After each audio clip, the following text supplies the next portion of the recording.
dejar las cargas, las preocupaciones afuera. Es una batalla mental, pero hay que ganarla. Saludo a los pastores. Qué grato saludarlos. Me acompaña mi esposa y una de mis hijas, una de las 3 hijas. Y pues, para usted y para mí, desde el día que conocimos a Cristo, la Semana Santa tiene un significado demasiado amplio, demasiado profundo, tiene un significado muy grande. No tiene nada que ver, por supuesto, con lo que antes conocíamos o celebrábamos en la Semana Santa. Indistintamente que el mundo muestre o no muestre películas de la Biblia o X, de todos modos a ti te fue revelado en tu corazón el amor, la gracia de Jesucristo. Me contenta ver que esta iglesia es más o menos en un 55%, 60% es una iglesia de jóvenes. Tienen un ministerio juvenil tremendo. Y nos alegra mucho como padres cuando nuestros hijos, nuestras generaciones están en la iglesia. Antes se decía esto, cuando los hijos nos acompañan, a nosotros los adultos. Ahora es al revés. Ahora somos los adultos los que los acompañamos a ellos.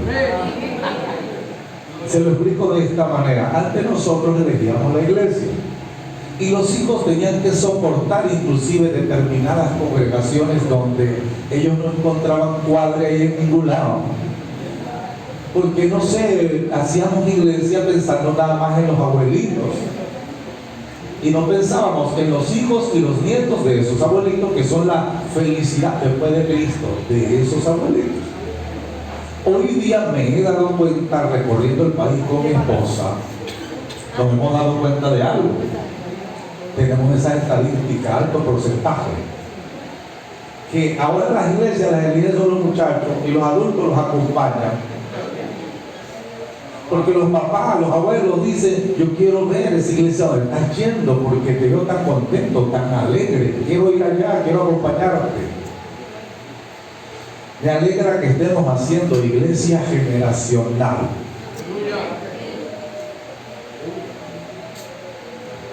Estamos haciendo iglesia para las nuevas generaciones. Cuando no somos generacionales nos quedamos como un museo. El museo de los recuerdos de los años 60. Un museo así, de paso. Un museo ícono del abandono, del distanciamiento generacional. No podemos recoger así la cosecha y cumplir la gran comisión. Todos anhelamos en Venezuela un avivamiento, ¿sí o no? Y para nosotros entendemos que avivamiento es un gentío aceptando a Cristo. Es lo que yo entiendo. La gente arrepintiéndose y nosotros profundizando más con Cristo.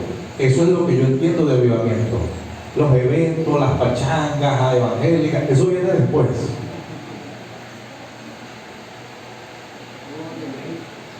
Ahora, debemos estar conscientes de algo. En un avivamiento de esos que se están soltando y se soltarán los próximos meses en Venezuela, cosecha arrolladora. Tu familia, tus amistades, mucha gente que conociste inclusive en tu infancia, en tu escuela, en el liceo, los vas a ver convirtiéndose a Cristo.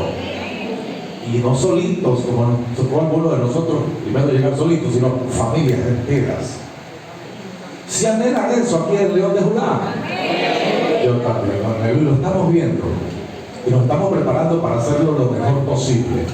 Recoger la cosecha, procesar la cosecha, entrenar la cosecha y convertirla en fuerza cosechadora. Ese eres tú, ese soy yo.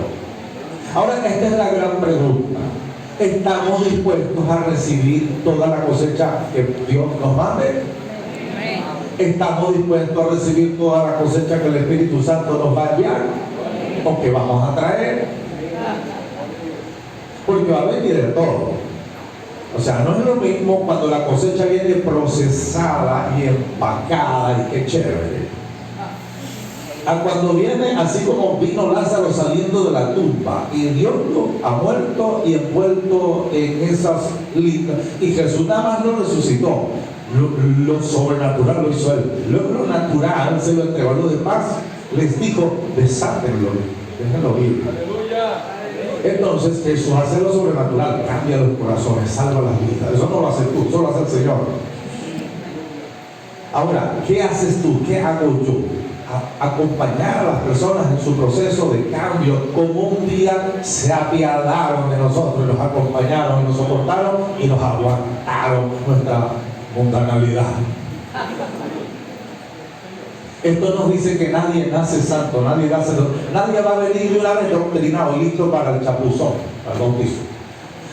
Entonces, ¿hasta qué punto estamos dispuestos a recibir a la gente que va a buscar a Cristo? ¿Hasta qué punto vamos a aceptar al rockero que viene con la melena y con todo ese poco de rollos en su vida?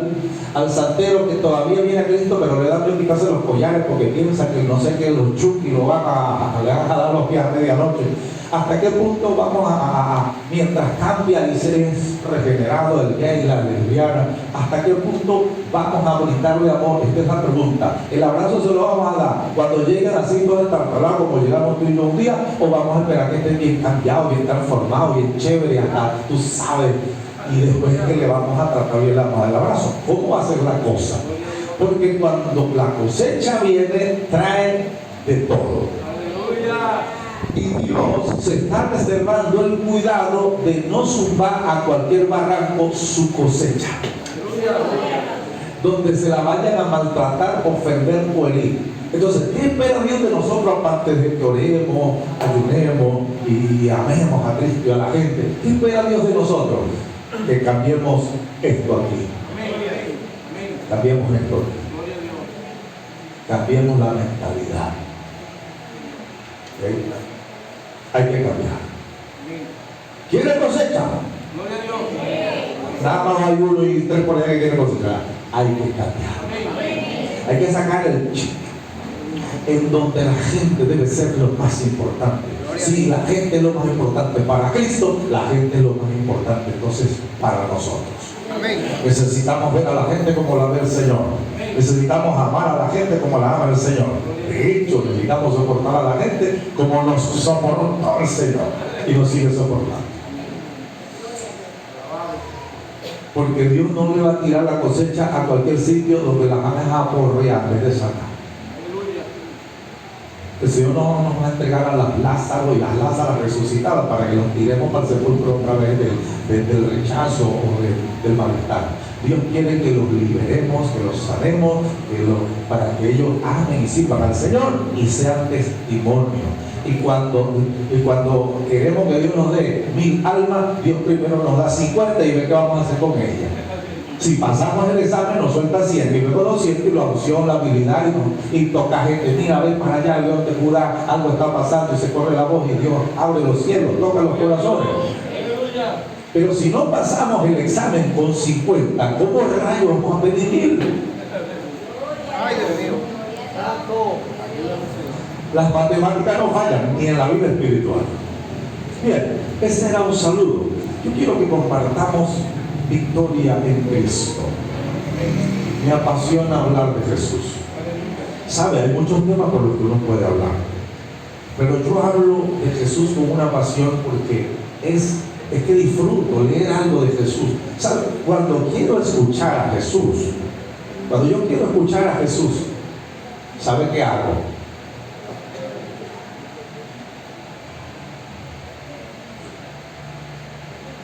Es como que te quedó el recuerdo de un familiar o de tu mamá. ¿Sabes? De mi mamá no me quedó nada grabado, pero me quedaron unas cosas escritas. Y yo amo tanto escuchar su voz como leer lo que ella escribió. Cuando hay un día yo digo, Señor, yo quiero escucharte. Me encantaría escuchar algo de Jesús. Sencillo, voy a las Escrituras, voy a los Evangelios, lo veo hablándole a la gente, diciendo cosas maravillosas, que era para la gente, era para las generaciones y que es para mí. Entonces, aunque no percibo cuál fue el tono de su voz, por lo menos recibo sus palabras que están ahí escritas, que Él las dijo. Porque él dice que él no hizo nada sin que el Padre le indicara, y que todo lo que hacía y decía lo guiaba el Espíritu Santo. Lo que quiere decir entonces que lo que está plasmado aquí, que se lo inspiró el Espíritu Santo a Jesús, entonces cuando usted lo lee, es sencillamente usted está escuchando a Jesús. Ahora, ¿cómo cobra vida eso si es tinta, papel y tal? Porque el autor, el Espíritu Santo, está contigo, está contigo, está contigo. Entonces ocurre algo como cuando tú lo lees con esa hambre, esa pasión, entonces el Espíritu Santo mueve el poder que está allí. Poder sanador, poder consolador, poder de fe, poder de fuerza. Vaya que en Venezuela necesitamos, los que están dentro y los que están fuera, necesitamos desde adentro un río de fuerzas. Hoy día lo más fácil que hay para los venezolanos dentro o fuera de Venezuela, especialmente para los padres, para los abuelos, lo más fácil que hay para un cristiano hoy día es perder la fuerza, llenarse de tristeza, vacío, nostalgia. En Cristo Jesús encontramos lo que el atamén no puede hacer, lo que el calmante no puede hacer.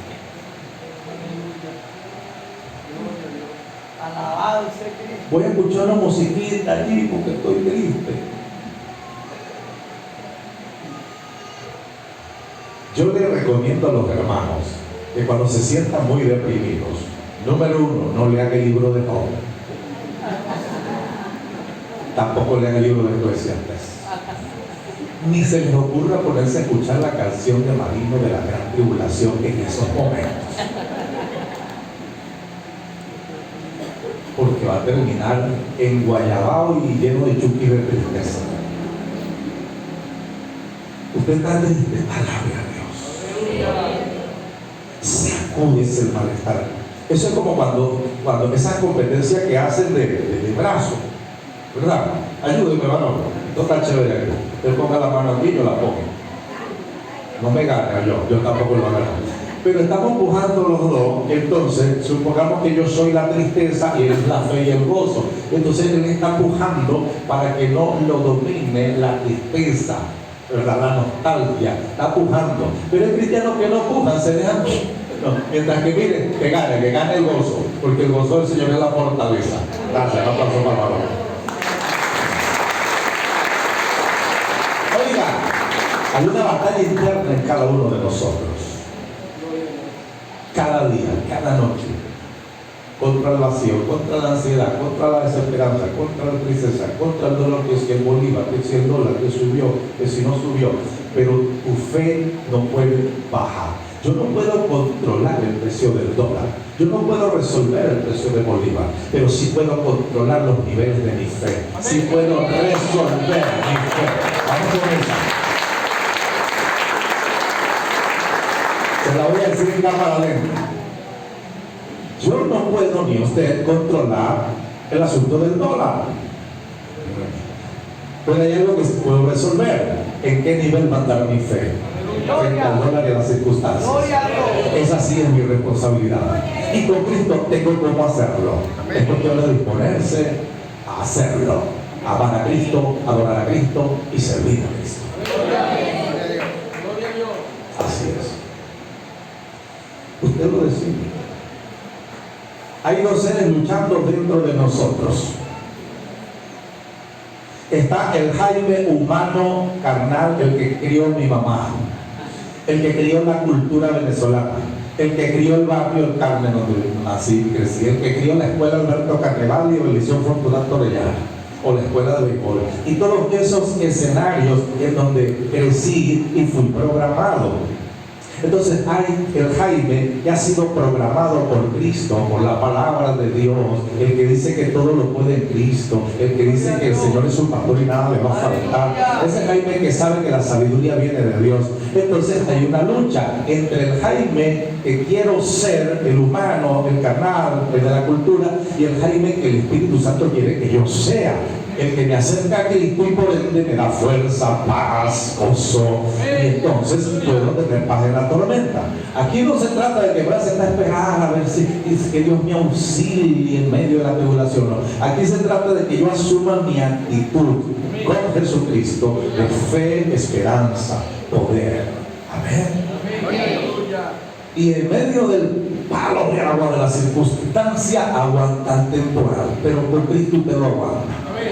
Hay dos posiciones: aguantar la pela, porque ahí cuando toca, aguantar la mala noticia, bajar la cabeza, estar callado, guardar silencio. Pero hay un momento en donde listo, adoras a Dios, alabas a Dios y asumes tu autoridad. Bien, yo quiero, hermano, que pensemos un momento en Jesucristo y la Semana Santa. Voy a intentar decírselo todo en cuanto a lo que es el verbo de Dios, en por lo menos un minuto, agárrenla. Jesucristo fue, en el pasado, fue el verbo de Dios. Luego, en el Edén, cuando sacrificó los corderos en favor de Adán y Eva, fue sacerdote, sumo sacerdote. Pero todo el Antiguo Testamento fue el ángel de Jehová. Y el día que nació fue Emmanuel. Y cuando fue creciendo era príncipe de paz. Luego, cuando se fue a bautizar, era el macho cabrío que llevaría los pecados al desierto. Y cuando regresó del desierto, era el ungido que nos trajo salvación y el evangelio. Pero luego en la cruz fue el cordero. Pero cuando muere, entonces va a los infiernos, no como el cordero, sino como dice aquí, el león de la tribu de Judá. Luego, cuando resucita, es nuestro sumo sacerdote, que tiene que presentar las victorias de ese sacrificio y de esa resurrección ante el Padre para interceder por nosotros.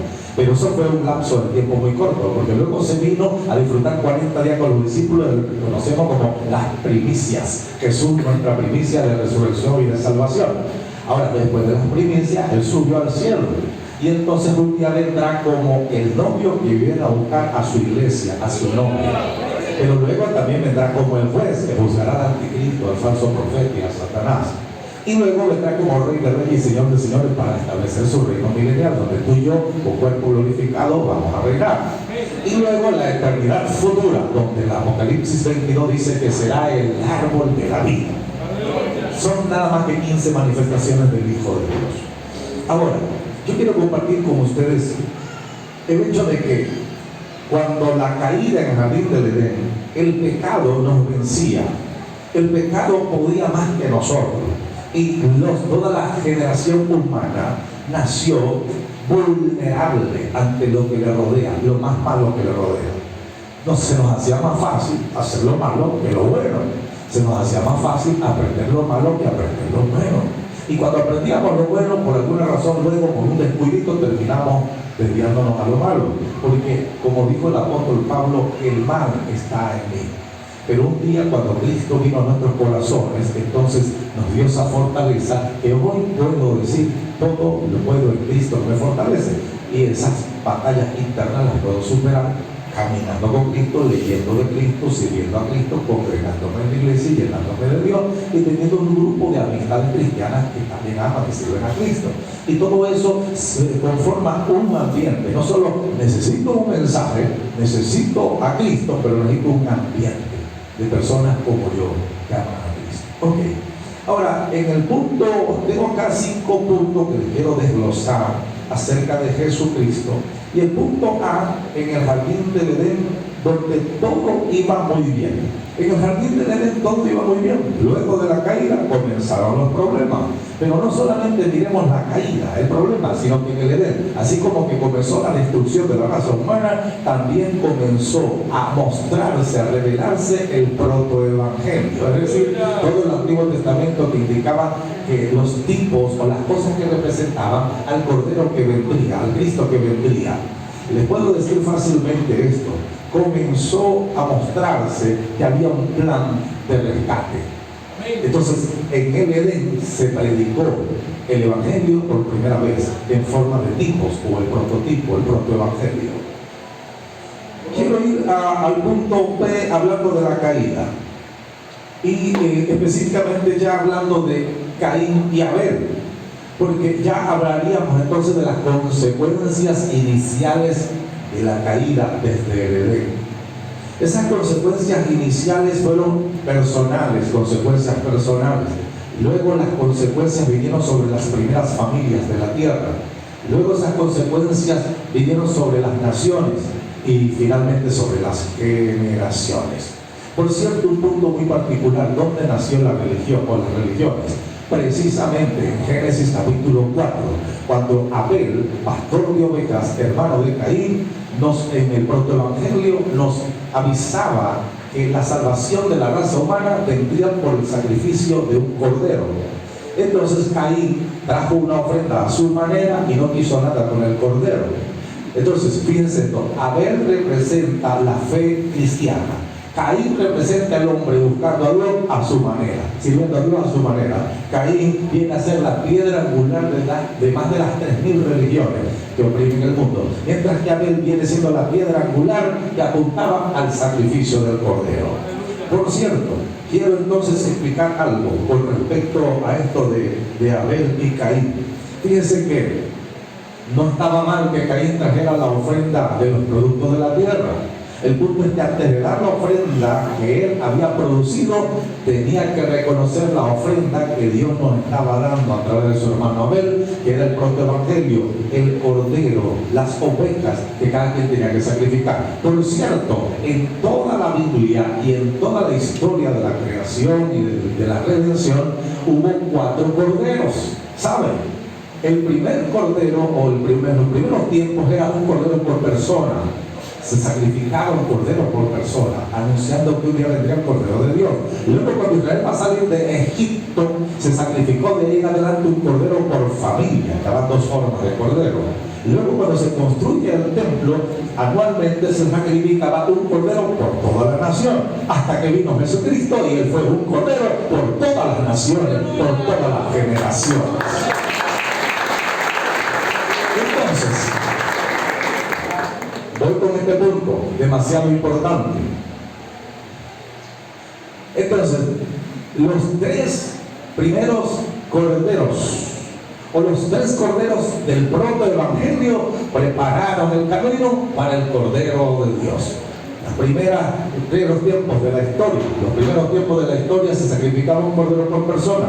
Luego en Egipto, en la salida de Egipto, un cordero por familia. Y luego en el templo, un cordero por toda la nación. Hasta que en la cruz del Calvario se sacrificó el cordero de Dios por todas las naciones y por todas las generaciones. Fue allí donde el hombre volvió en su corazón a conocer y a entender a Dios. Lo que se había perdido en el Edén, oiga, esto está bonito, vamos a agarrarlo. Lo que perdimos en el Edén por causa del error de Adán y Eva, Jesucristo lo recuperó primero en el Getsemaní y luego en la cruz. Lo digo de esta forma: en el jardín del Edén se perdió todo, pero en el jardín del Getsemaní se recuperó todo. El primer Adán lo perdió todo en el Edén. El segundo Adán, Jesucristo, lo recuperó todo en el Getsemaní. El primer Adán lo botó todo con desobediencia. El segundo Adán, Jesucristo, en el Getsemaní, con obediencia. De tal manera que la forma de llegar a Dios es obedecer su palabra, recibir a Cristo. Espíritu Santo, ayúdanos a obedecer. Me encanta hablar de Jesucristo. Lo mejor que usted puede aprender es acerca de Jesucristo. Es más, le tengo una noticia, se la voy a recordar porque una vez vine aquí y se las dije. Si tú vas a vivir 90 años, y esos 90 años vas a profundizar y aprender de buenos maestros, de buenas palabras, de Jesucristo, te tengo noticia, no te va a alcanzar 90 años. Si tuvieras que vivir 3 veces 90 años, no te alcanzaría. El apóstol Pablo indicó que el conocimiento, la profundidad del amor de Jesús es tan profundo, tan ancho, tan alto, que humanamente es imposible de alcanzar todo ese conocimiento. Fíjense lo que le dije como en 2 o 3 minutos acerca de las 15 manifestaciones de Jesús. Si tengo que explicar cada una de ellas, habría que dedicar mínimo 1 hora a cada una de ellas, se necesitarían 15 horas. Y todavía no habíamos llegado a la mitad. Tan grande y tan poderoso es su amor, su gracia. Enfóquese en Jesús. Cuando pienso en Jesús, me devuelve la paz. Cuando leo sobre Jesús, la tristeza que me quería volver esta mañana comienza a disiparse.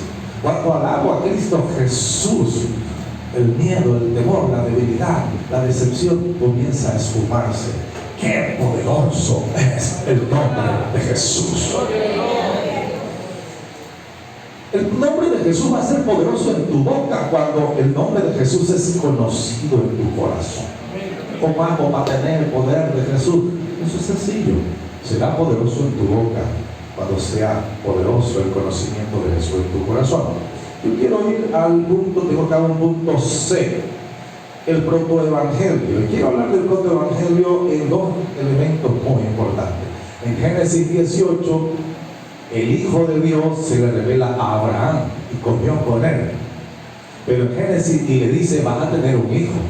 Después de ser ya un hombre que no produce hijos y tu esposa, aparte de estéril, tampoco va a producir porque tiene más de 90 años, ahora vas a tener un hijo.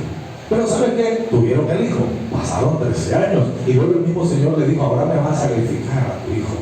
Dios mío, eso no se puede entender. Solo hay una manera de entenderlo, entendiendo a Cristo. Dios quería que Abraham representara a Dios e Isaac a sus 13 años representara a Jesús.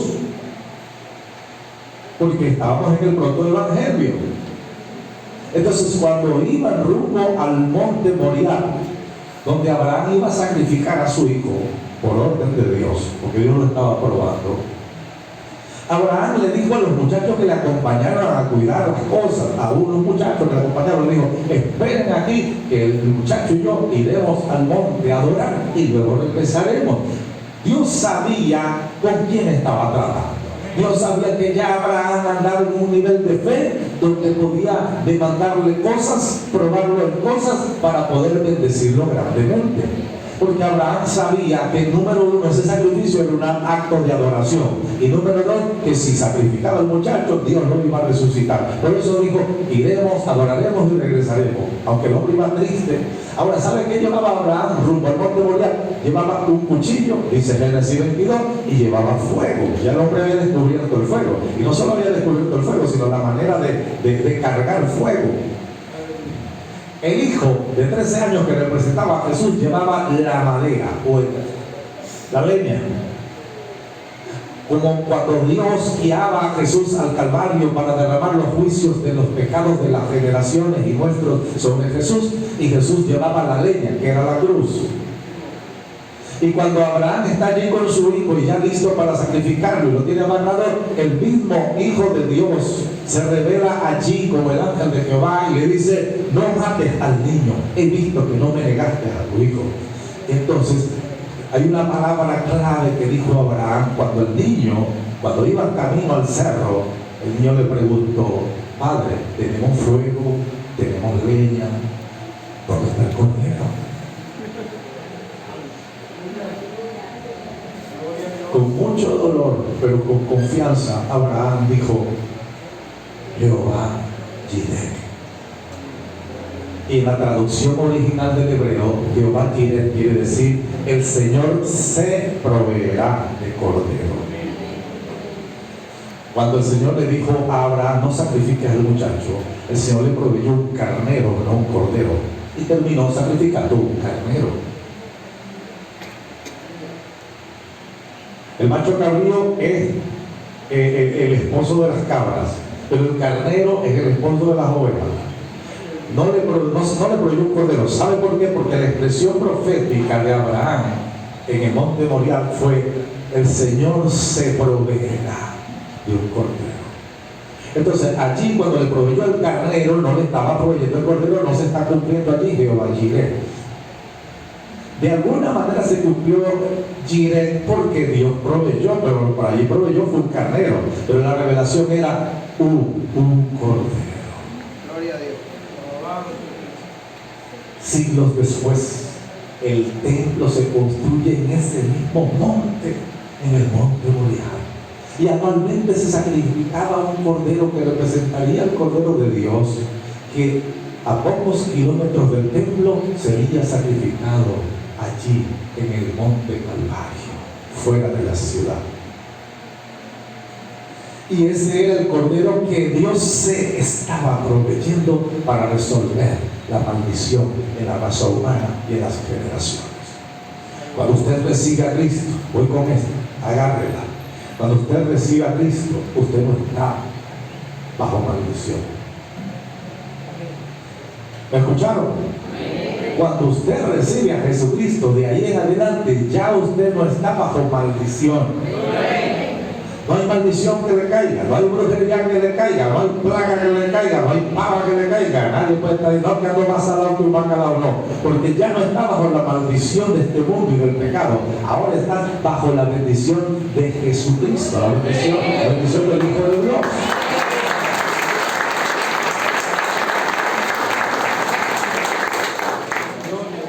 Nadie en esta tierra te puede maldecir, pero no te va a caer nada ni nadie. Así la persona sea religioso, así sea el cristiano, el ungido más pintado que tú puedas conocer, esa maldición no te va a caer. ¿Por qué? Porque la bendición de Cristo, la bendición del Calvario siempre va a ser mayor y superior que cualquier maldición en esta tierra. No le tema que me zumbaron un sapo muerto con alfileres. Póntelo, eso no tiene poder. La sangre de Cristo tiene poder. Y en mi familia.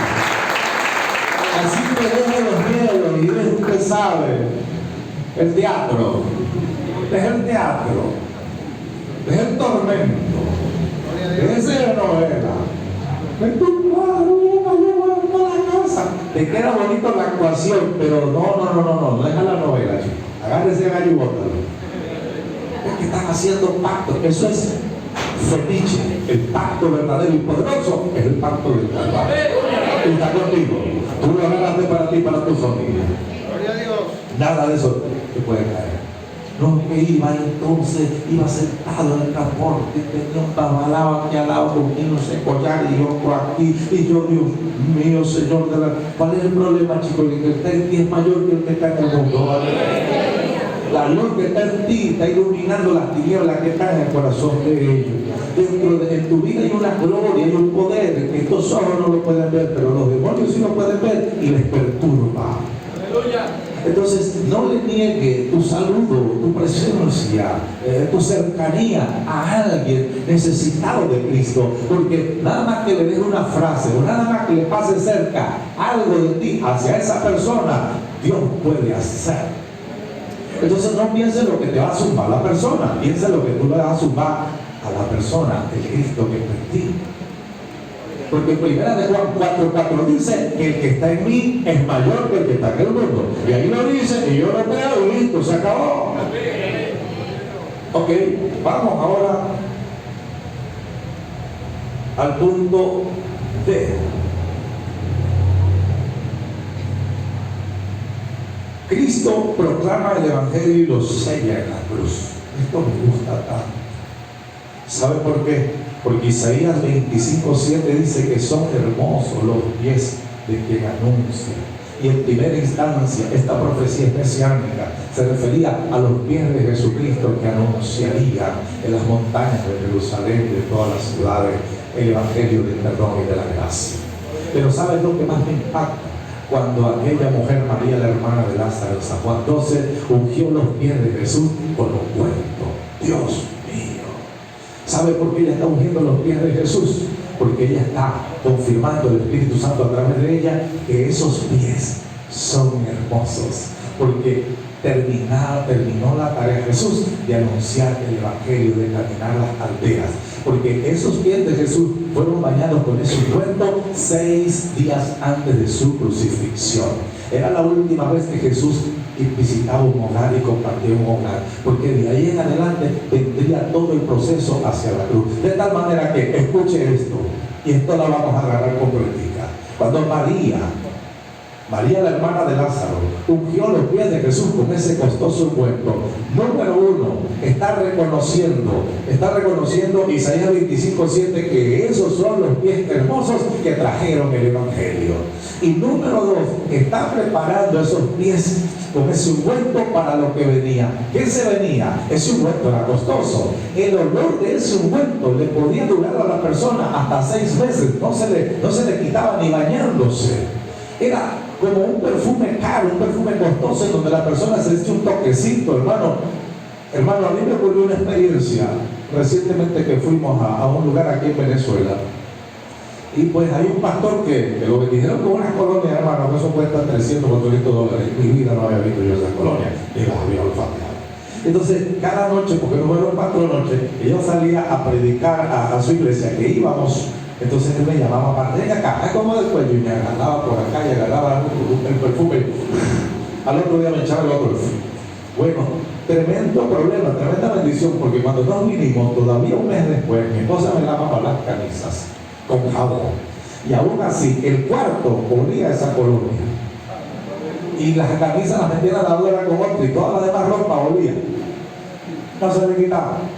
Eso me puso a pensar en ese ungüento costoso que María, la hermana de Lázaro, puso en los pies de Jesús. ¿Sabe por qué? Y aquí voy con algo. Necesito que preste mucha atención. Que lo recibas en tu corazón y en tu espíritu. Porque ahí, en ese lugar, María no estaba sola. Ahí había 2 milagros tremendos de Jesús. Ahí estaba Lázaro, a quien había resucitado, y Simón, a quien habían sanado de lepra. 2 testimonios de milagros del Señor en Betania. Y María, la Escritura dice que María tenía eso guardado hacía tiempo. El Espíritu Santo le había guiado, le había provisto para comprar ese perfume tan costoso, que los conocedores dicen que ese tipo de perfume en Jerusalén sale hoy por $10,000 mínimo. Nardo puro. Yo no soy especialista en eso. Oye, pero da $10,000 por un perfume de eso. Por razón Judas batalló tanto. Ahora,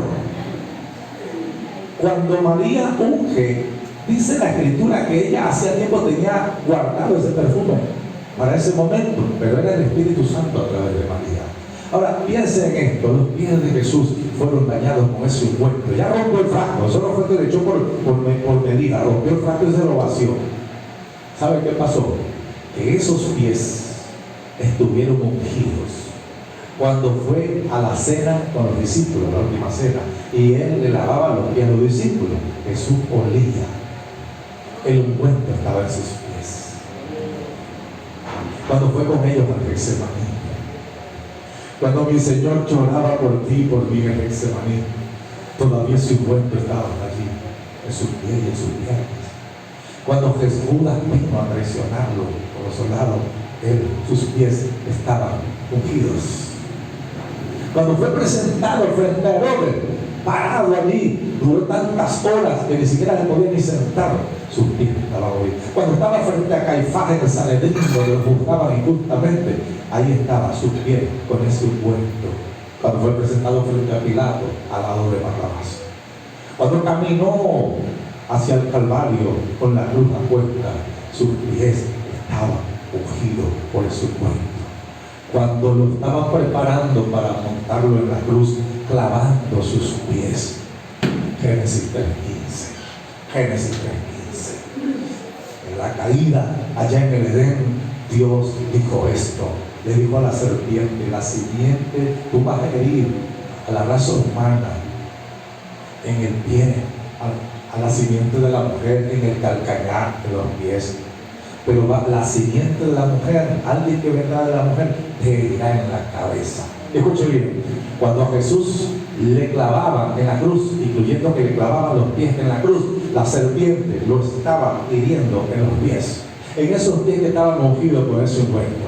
Sin embargo, Jesús estaba hiriendo a la serpiente en la cabeza, quitándole toda autoridad sobre la raza humana, quitándole todo control y dominio y exponiéndolo ante las potestades y principados, sellando su victoria sobre las potestades y trayéndonos a nosotros a victoria como nuestra herencia. Y es nuestra herencia mientras estemos aferrados a Cristo, abrazados a Cristo, agarrados a Cristo. Entonces es una herencia de resguardo, protección, provisión, poder, autoridad, vida y vida eterna. Qué tremendo es esto. En la cruz Él tomó, Él dio su vida para que tú tuvieras la tuya. Por cierto, yo quiero hablar algo con respecto al Getsemaní, de lo cual pues se ha hablado muchísimo sobre Getsemaní, porque la palabra Getsemaní es una palabra compuesta del hebreo. que quiere decir prensa de aceite.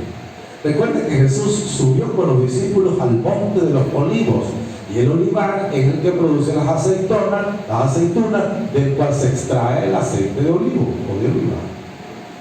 Y allí en el Getsemaní, al parecer, había un lugar donde prensaban o procesaban esas aceitunas para sacar el aceite. El proceso era 3 prensadas, y a la tercera salía el mejor aceite de las aceitunas. Pues Jesús tuvo su prensa de aceite en el Getsemaní. Recuerden que 3 veces él fue donde los discípulos lo encontró durmiendo y les pidió que oraran por él. Y a la tercera, la escritura dice que cuando oraba esa madrugada, aunque era de noche y había frío, oraba, dice que su sudor era como grandes gotas de sangre. Ahí hay un principio de la medicina que se conoce como hematohidrosis. Es cuando se le revientan los vasos sanguíneos que están con las glándulas sudoríparas, y por donde sale el sudor sale sangre. Cuando la persona está bajo estrés, bajo presión, y tiene un corazón fuerte, no le da un infarto, y tiene un cerebro fuerte, no le da un ACV, por lo menos sufre entonces de hematohidrosis, que le comienza a salir sangre por donde le sale el sudor, porque las venas más sensibles no soportan la presión. Jesús aguantó la presión. ¿Sabe por qué? Y aquí viene algo muy importante para usted y para mí. Porque el primer Adán en el Edén lo cedió todo cuando cedió su voluntad a la tentación y a las tinieblas. Luego nosotros nacimos y crecimos con una voluntad cautiva. No teníamos fuerza de voluntad para rechazar lo malo. No teníamos fuerza de voluntad para buscar a Dios. Pero Jesús nos redimió la voluntad cuando en el Getsemaní, en medio de toda esa presión, Él le dice: Padre, si es posible, pasa de mí este asunto tan terrible. Pero Padre, que no se haga mi voluntad, sino la tuya. Entonces, el primer Adán, en el Edén, cedió su voluntad al mal. El segundo Adán, Jesucristo, en otro jardín, en el de Getsemaní, cedió su voluntad a Dios Padre. Por esa razón, cuando usted recibió a Cristo, entonces Cristo le dio la fuerza para que tener fuerza de voluntad, para rechazar el mundo, rechazar lo malo y amar a Dios. Allí, en ese proceso de la cruz, hubo 7 liberaciones. Yo quiero, mis hermanos, que ustedes se graben esto. Las 7 liberaciones de la cruz. La primera liberación nos libró la voluntad en el Getsemaní, cuando Él se dio su voluntad al Padre. La segunda es que nos redimió de las ofensas, cuando en el Sanedrín lo humillaban injustamente hasta le arrancaron las barbas. Cuando le azotaban, nos redimió de las enfermedades. Cuando esas heridas se infectaron y se convirtieron en llagas, y dice que por su llaga fuimos nosotros curados.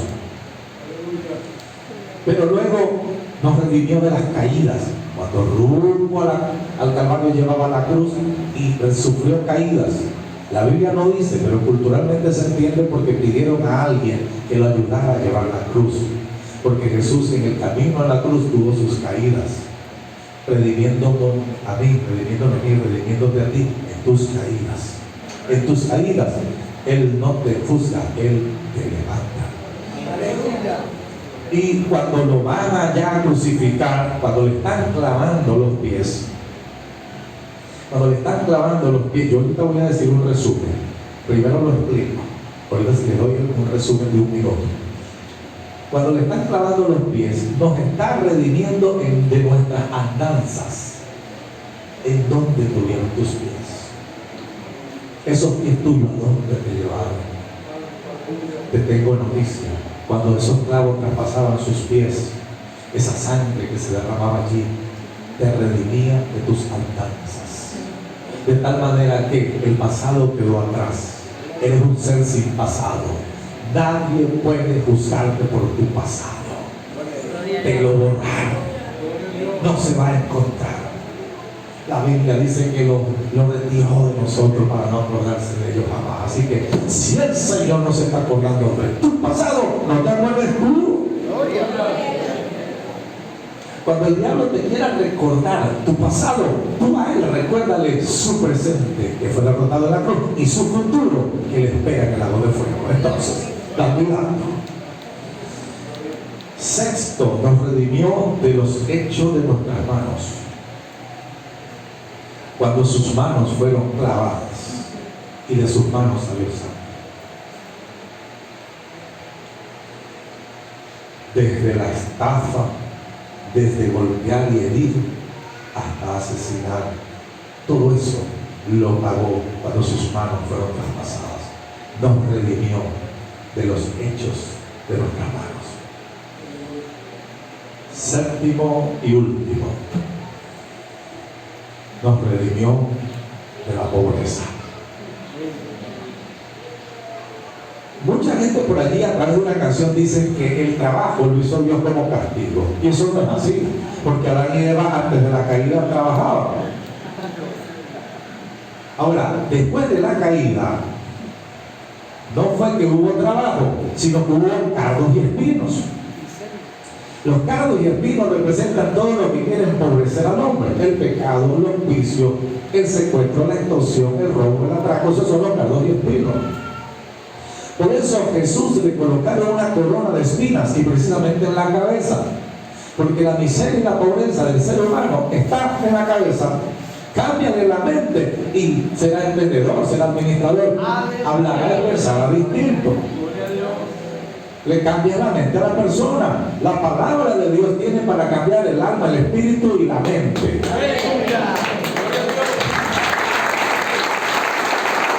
Ahora,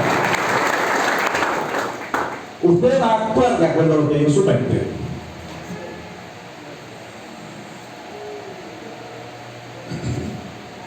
Hace unos días alguien cercano a mí, estábamos cerca, y comenzaba a decir: oye, la crisis, perdón, ahora sí es verdad que nos vamos a... Yo me retiré de ahí, eso no lo quiero escuchar.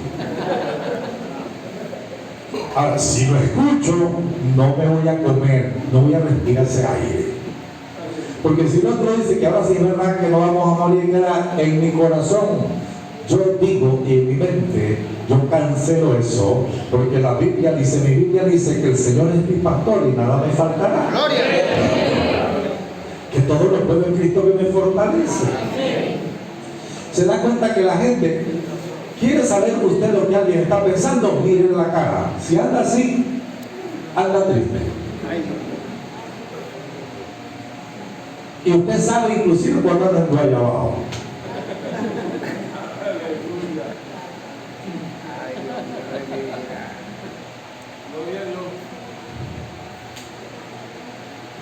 Llene su corazón y su mente de la palabra de Dios para que tenga actitud de vencedor. Es que no puedo. Todo lo puedes en Cristo. Es que ahora sí es verdad que no hay. No tengo trabajo, no tengo empleo, no tengo plata, no tengo nada. Mire, supongamos que es verdad, pero no tiene que hacer publicidad a eso. ¡Aleluya! No se lo tiene que gritar a los cuatro vientos. Porque eso, saliendo de la boca de un cristiano, es música para los demonios. Tú no puedes llegar domingo a la iglesia y bueno, gloria a Dios, ya alabar a lo que él vive y remolineando. Y luego cuando estás en la casa, ahora sí es verdad. Póntate en el suelo.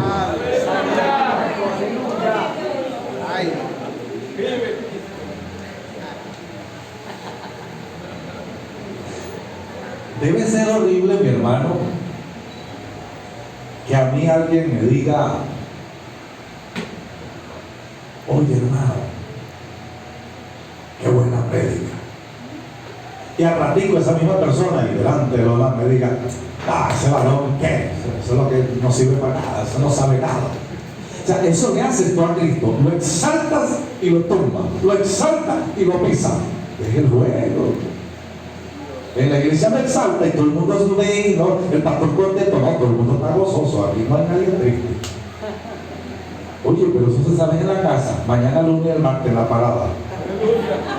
No es que no va a haber tristeza, el punto es cómo la vas a manejar. Que ella no te maneje a ti. porque te turba el gozo y te desconcentra y pierdes la bendición. Entonces, mi hermano, es muy importante que lo vivamos. El Evangelio de Cristo es un estilo de vida. Amén. El Evangelio de Cristo es un estilo de vida. Amén. Y ese estilo de vida, número uno, debe ser anunciado. ¿Y quién lo puede anunciar? Quienes lo están viviendo. ¿Y quién lo está viviendo? Tú, todos nosotros. Estas cosas maravillosas deben ser conocidas. Tienen que hacérselas saber a las personas. Es que no me gusta, es que me rechazan. Siga hablándolo, cambie la estrategia, cambie la forma, sea más amoroso, pero siga diciéndolo. Ya no lo digas con palabras entonces, dilo con hechos, pero ser. ¿Por qué? Porque estas cosas maravillosas que he predicado hoy deben ser conocidas, deben ser aceptadas, deben ser experimentadas. La gente debe disfrutarlo y vivirlo. Tú lo vives y debes transferirlo a otro con tu modelaje, con tu ejemplo. Y finalmente, debe ser compartido. Yo estoy convencido de algo. La gente de Venezuela que se va a enganchar con la prosperidad de Dios es la que se disponga a ser instrumento para recoger la cosecha. Sabe que Dios lo invirtió todo en esa cosecha de nosotros. Dios botó la casa por la ventana. Más de 30 años quebrantando corazones y generaciones, procesando para que a nosotros nos corresponda recoger la cosecha. Deben ser multitudes. Aquí va a haber multitudes. Amén. Hace 4 o 3 años y medio mi esposo y yo fuimos a ministrar una iglesia con 80 personas. Ya hoy son 500. Ya les tocó echarle mandaria a la pared. Lo pensaron demasiado para echarle mandaria. Pero no cabe.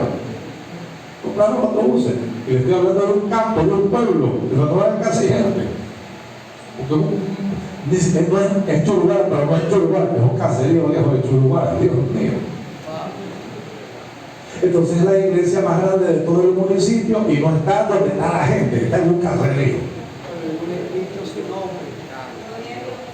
Y muchísima gente de Chuluguara se viene para el caserío. Empresarios, profesionales, enfermeras, campesinos, ganaderos.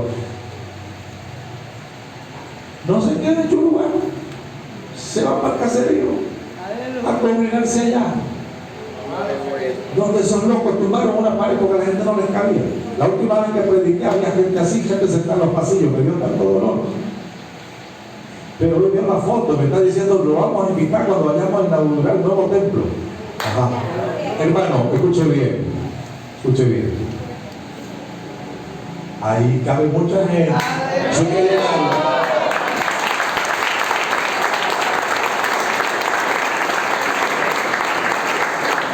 La semana pasada, mis hijas y mi persona y mi esposa estuvimos en Valencia.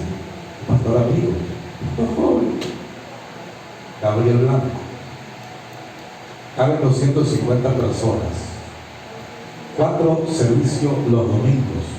Pero ya no encuentran qué hacer y mucha gente se iba porque no cabía y ponían toldos afuera y aún la gente se iba porque no cabía. Hicieron 2 servicios los sábados. Ahora son 2 servicios los sábados y 4 servicios los domingos, de 250 personas cada servicio. Y cuando tienen un cantante invitado a alguien, no meten silla, la silla la dejan afuera, todo de pie para que pueda caber más gente. La cosecha está lista. Ahora, ¿sabe qué es lo más tremendo? Que Dios tiene los recursos y está buscando a quién bajárselos. Esta es la pregunta, ¿a quién se los van a bajar? Al que los usa correctamente como es. Al que invierte en su obra. ¿Sabe qué pasó? Mi hermano fue por allá. Yo recuerdo que fuimos con aceite, vivimos un taller que se sumergimos un terreno en el centro de Valencia. Pero logró por allá otro terreno, lo ayudaron, Dios le pone lo compró el terreno. Se dispuso este año a construir el templo. Ya lo están techando. Galpón para 1500 personas. Ya le demostró que el primer servicio no va a caber la gente. Porque hace poco hice un evento nada más que de mujeres, solo de mujeres, el Día de la Mujer, y eran 1.200 personas full el lugar que alquiló. Y son puros chavos, puros jóvenes. Él estudió en el CEPA. De hecho, él y la esposa se conocieron en el CEPA. De llanero. Bueno, tu papá tiene que haber sido un profesor de él. No sé. Entonces, hermano, muchachos como tú y yo que decidimos creerle a Dios, y que nos instalaron, que somos para este tiempo, para esta cosa. En noviembre, y Dios está proveyendo. Eso es un compromiso semanal de no sé cuántos dólares, pero creyéndole a Dios. Señor, tengo dos opciones: o me hace quedar mal y con todo el mundo hable mal de mí, o proveer para pagar. ¡Aleluya! En La Victoria estuvimos en la iglesia de la Asamblea de Dios, el pastor Elber Gutiérrez. Ellos no tenían sede. Y consiguieron un minicentro comercial que lo estaban vendiendo. Estaban a punto de invadirlo. Tiene tremendo galpón, tiene salones y tiene un estacionamiento alrededor enorme. Hizo la propuesta, Dios usó a alguien, costó $250,000. Dios usó a alguien y ese alguien le puso $100,000 y los otros 150 negociaron para pagarlo poco a poco. Tienen hasta allá un centro clínico allá adentro. Recuerdo que una vez fui a predicar y me pusieron unas vitaminas. No recuerdo que me inyectaron, cuando terminó el servicio terminé pullado ahí. Pero el punto es este, hermano. Lo estamos viendo. Una cosa es anunciar y decir un día vendrá, porque nos tocó anunciarlo. Nos tocó anunciarlo 30 y pico años atrás. Viene y viene. Pero ahora estamos montados. La cosecha, la bendición está, la cosecha está. ¡Ay, qué bonito! Tu familia se va a salvar. Tus vecinos se van a salvar. Hay que moverlo. Vamos a orar. Padre, gracias. A Cristo, solo a Cristo, sea la gloria. Alabamos Dios. Si hay aquí personas, Padre mío,